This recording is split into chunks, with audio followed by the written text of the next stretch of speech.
Hi Tutu School dancers and families, it's Miss Erin here, and today's story time I'm going to be reading Eloise for you, which is by Thompson and illustrated by Hilary Knight. I am Eloise. I am 6.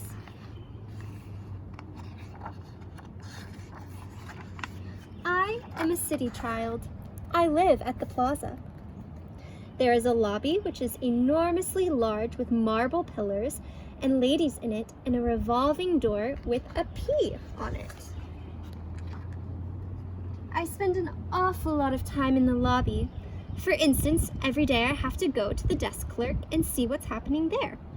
Then I'll stop by the mail desk to see if they have any stamps. Then I go to the house phones and make several calls if anybody's in. The bell captain knows who I am.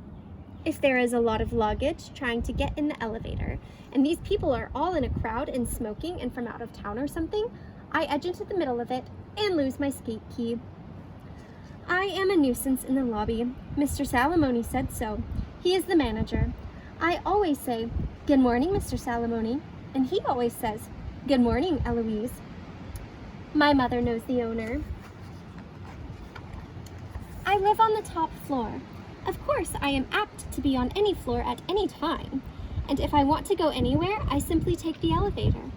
For instance, if I happen to be on the 2nd floor, I just press that button until it comes up, and as soon as that door is open, I get in and say, "5th floor, please."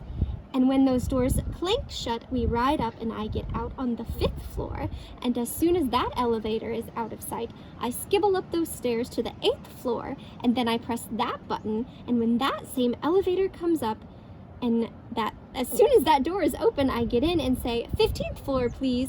And then when those doors clank shut, we ride up and I get out on the 15th floor. And as soon as that elevator is out of sight, I skibble down to the 12th floor and press that button. And when that same elevator comes up and those clank shut, and we ride down without saying absolutely one word. And then I get into the next elevator and go all the way up.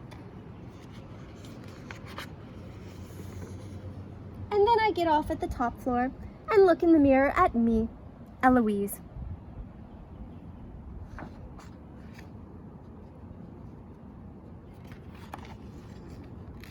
I live down at the end of the hall. Sometimes I take 2 sticks and skitter them along the walls. And when I run down the hall, I slomp my feet against the woodwork, which is very good for scuffing and noise. Sometimes I slump my skates if I want to make a really loud and terrible racket. We have a buzzer on our front door. I always lean on it. That's how Nanny knows it's me, Eloise. Nanny is my nurse. She wears tissue paper in her dress, and you can hear it. She is English and has 8 hairpins made out of bones. She says that's all she needs in this life, for Lord's sake. Nanny says she would rather I didn't talk all the time. She always says everything 3 times, like, "Eloise, you can't. Sometimes I hit her on the ankle with a tassel. She is my mostly companion. I have my own room. It has a coat rack, which is as large as me. I have a dog that looks like a cat. His name is Weenie. Sometimes I put sunglasses on him. Then I have to scratch his back with a wire hanger. I have a turtle. His name is Skipperty. He eats raisins and wears sneakers. The Plaza is the only hotel in New York that will allow you to have a turtle.